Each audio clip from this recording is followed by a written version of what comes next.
There was no insurance? I wasn't the one driving it, so Was there insurance on the vehicle? I just accepted your plea of guilty to this charge, Mr. Harris. I'm now in the sentencing stage. okay, I understand, but I'm getting advised by my lawyer. He negotiated a plea deal for months, walked into court, pleaded guilty, and then completely blew it up himself in front of the judge. You are not going to believe what came out of his mouth next. Court is on the record in City of Conneaut versus Ricky L. Harris, case number 25 TRD 28. This case is set for a plea hearing today. It's actually set for a jury trial this coming Thursday of this week. The court received a notice in motion filed by the defense this past Friday, July 18th, and the court went ahead and hurriedly scheduled a plea hearing for today. Pending against Mr. Harris is a charge of failure to stop after a non-public road accident, a violation of Section 335.13A1 of the Conneaut City Ordinances, a first-degree misdemeanor. Mr. Harris is present. He's accompanied by his attorney, Philip Heasley. Also present is Law Director John Lewis. Mr. Lewis, the court has received a status report. Thank you, Your Honor. The offer that we have discussed here, should the court be willing to accept this, would be an amendment of the charge to the charge of failure to stop after an accident involving it is still a first-degree misdemeanor, and that is under Ordinance 335.14A. The difference between this charge and the original charge is that this charge does not carry a mandatory license suspension.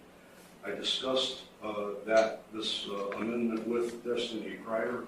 She is the individual whose car was struck back in December 21st of 2024, actually. I discussed it with her. She was not concerned about the license suspension at all. All she's asking for is I have for the court an estimate from West Penn Collision. The damage to this vehicle, which was a 2001 Chevy Blazer, was the grand total for the repairs of that vehicle would have been, the estimate that she provided to me, $6,874. And I have a copy of that for the court. I also provided one to Mr. Heasley. The blue book value of the vehicle as of July 16th of 2025 is $1,665, and I have a copy of that also for the court and for Mr. Heasley. So what she's asking for is restitution in the amount to the order, excuse me, $1,665 in restitution. The city is recommending probation, whatever fine the court deems appropriate, court costs along with that cost. Thank you. Thank you.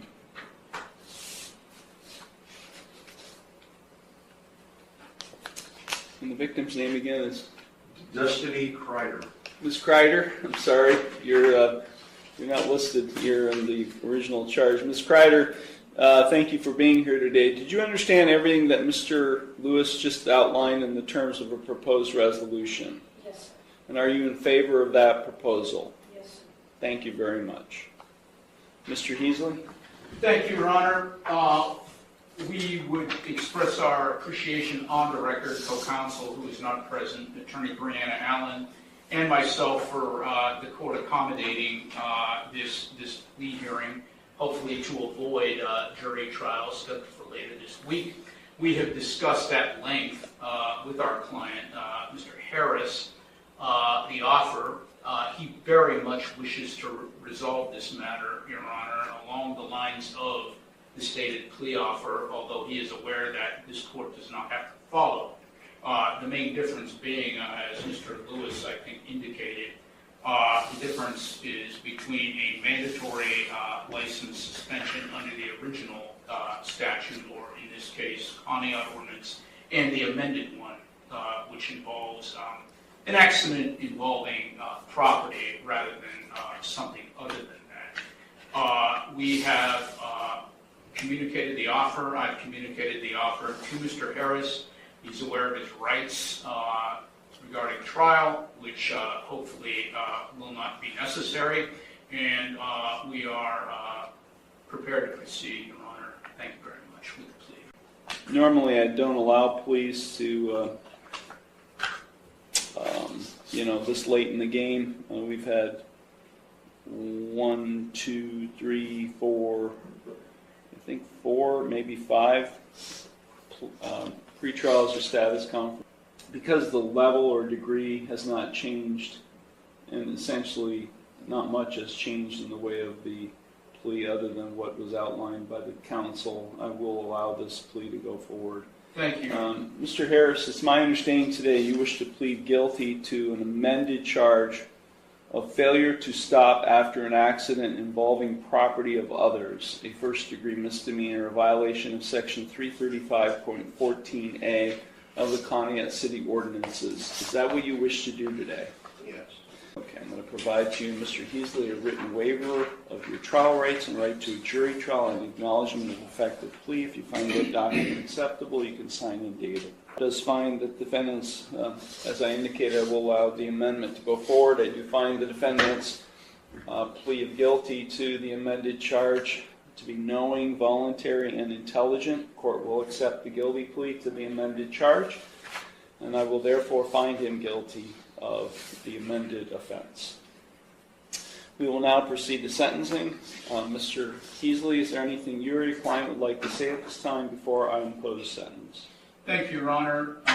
My client, as indicated earlier, does wish very much to resolve this matter, and that basically what influenced the decision not to go to trial, which of course belongs to the defendant rather than counsel.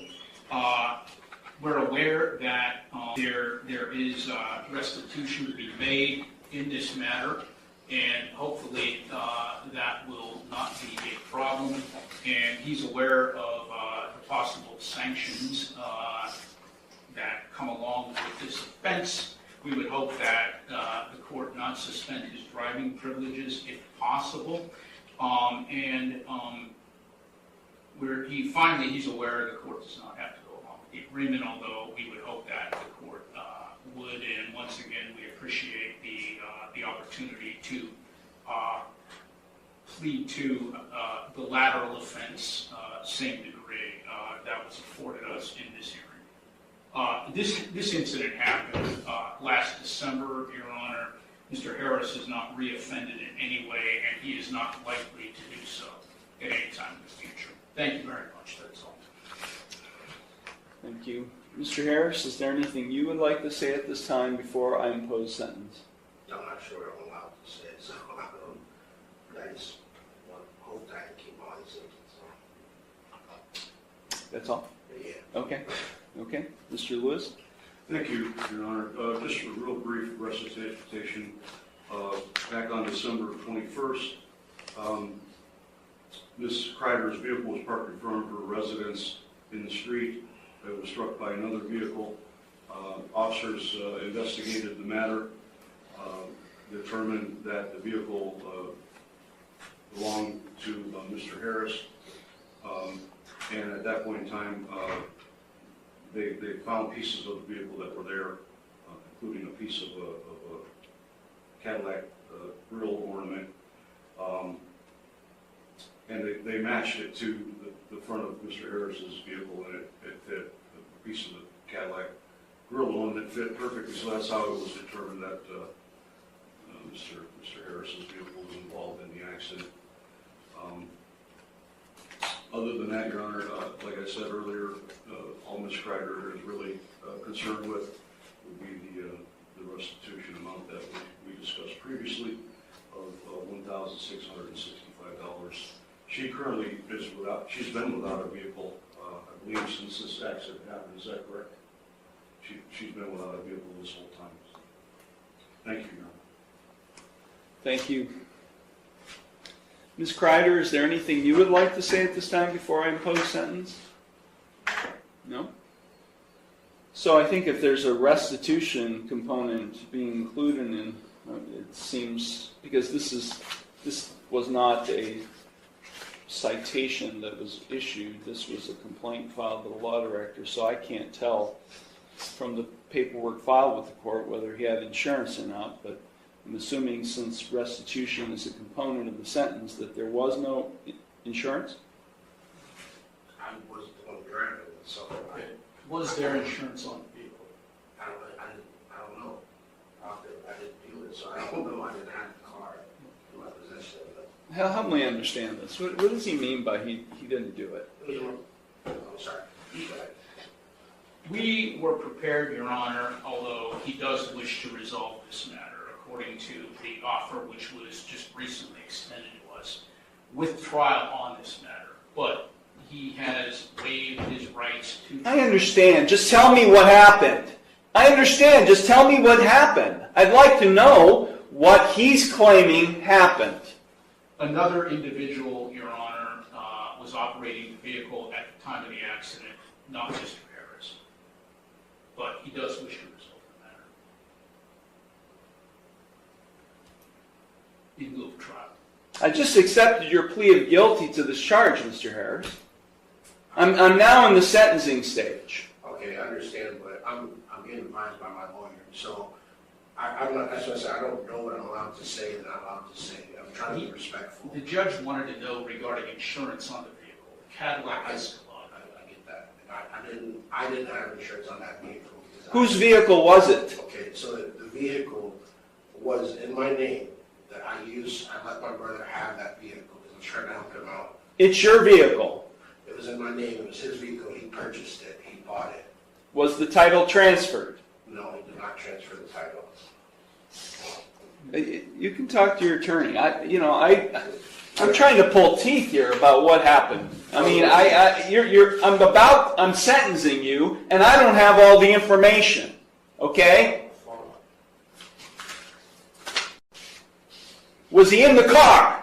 No. I feel like I'm cross-examining him. Was he in the car at the time? No, sir. Okay. So, here's what I'm getting at, Mr. Heasley, specifically for you. If he pleads to a charge where he's operating a vehicle in an accident, and he's not able to provide proof of insurance on the vehicle he was driving, what happens? It's a non-compliance suspension with the Bureau of Motor Vehicles. Right? I mean, I know this amendment was all about trying to avoid a license suspension, but if he pleads guilty to operation and he's not able to provide proof of insurance, then it's a non-compliance suspension. Right? Yes, sir. Do you have the restitution to pay today? No, sir. Leave me alone. This case has been pending since December. You haven't been setting any money aside for that possible consequence? I'm living paycheck to paycheck. Okay. I have 5 kids.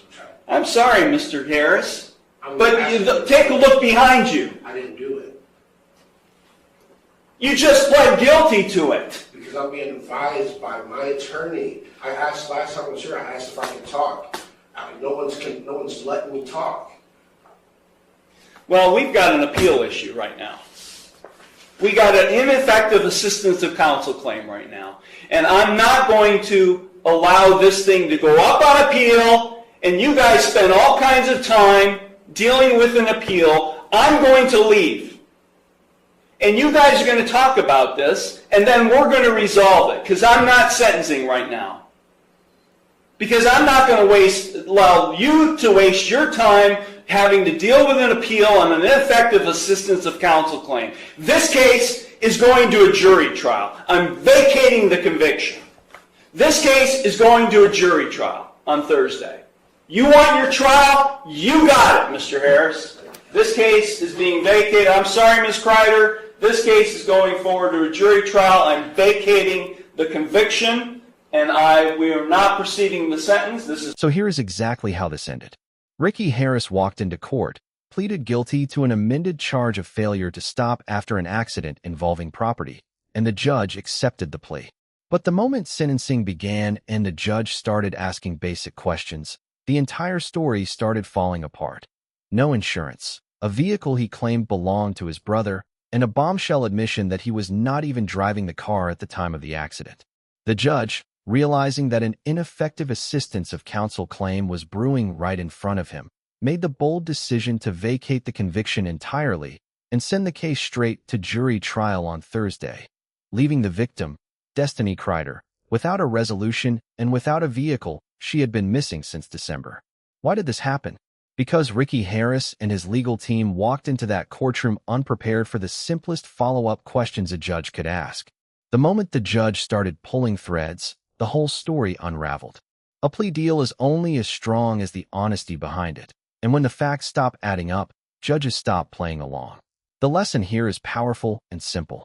If you are going to plead guilty, make sure your story is airtight, your attorney knows everything, and you are actually prepared for the consequences.